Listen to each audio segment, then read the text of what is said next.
Equal work, unequal pay, today on the world. I'm Marco Werman. America's top female soccer players are suing for the right to get paid as much as the men. It doesn't matter if you're a woman or it doesn't matter if you're a man. If those people are watching and those people are coming to games, then you should be paid the same amount of money. Also, Donald Trump's flip-flop on abortion has everyone talking. We hear from El Salvador, where women are prosecuted if they're caught terminating a pregnancy. What is happening is there has been a spike on illegal abortion. Plus, a decade ago, thousands marched for immigration reform. Now some of those marchers want to take the next step. In the rallies back in 2006, there were a lot of signs that said, Hoy marchamos, mañana votamos. Today we march, tomorrow we vote. Those stories and more today on The World. Glad you could be here. He said it, and then he tried to unsay it. But Donald Trump's comments about punishing women who have abortions are out there, no matter how he tries to walk them back. Trump now says only the person who provides the abortion should be punished.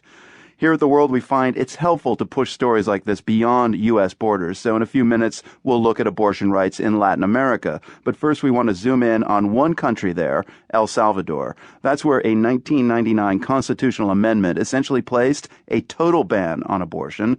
Paula Avila-Guillen is a lawyer and program specialist with the Center for Reproductive Rights. She joined us from El Salvador's capital, San Salvador. Avila-Guillen says El Salvador's abortion ban even punishes some women who've spontaneously miscarried. Women who have miscarriages and they arrive to the hospital after the emergency, if they cannot prove that it was natural miscarriage, they are under suspicion of having had an abortion and they risk prosecution by the government. Wow. El Salvador's constitution, I know, was amended in 1999, placing a near total ban on abortions.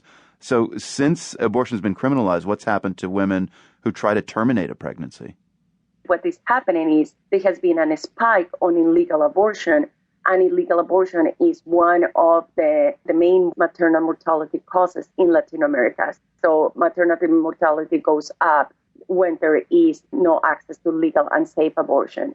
And then the other part was the most unexpected, but is the one that we have seen more dramatically and worry, is the women who have obstetric emergency, from stillbirths to miscarriages, any type of obstetric emergency. And of course, these are women who live in rural areas and in poor situations, have been prosecuted for those obstetric emergencies, accused initially of having had an abortion, and then later on changed those charges to aggravate homicide, and then being sentenced up to 40 years in prison. Well, I know there's one story, the 17-year-old Cristina Quintanilla, who received a 30-year sentence for infanticide. It's a complex case. We don't want to pass judgment on it, but can you just give us the broad contours of the case? Yes, and the case of Cristina is not a unique one. The majority of these cases are complex and are difficult, but they all share the same type of circumstances. A woman who is later on her pregnancy. In the case of Cristina, she already had a son, and she was happy to be expecting her second child. She is at home. She has an intense pain, and then she actually has a miscarriage. She doesn't understand what is going on, and she passes out. Usually, family calls the police because there is no an ambulance system, and call the police to help them get to the hospital.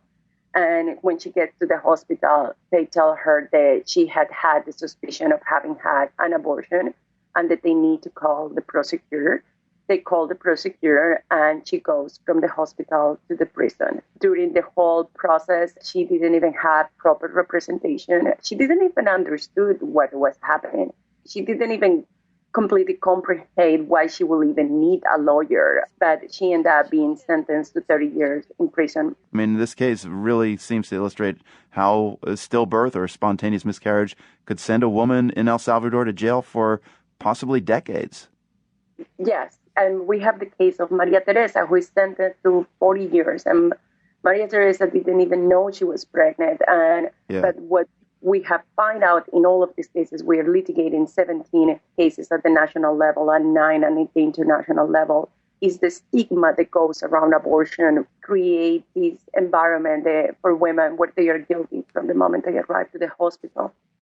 Paula Avila-Guillen is a lawyer with the Center for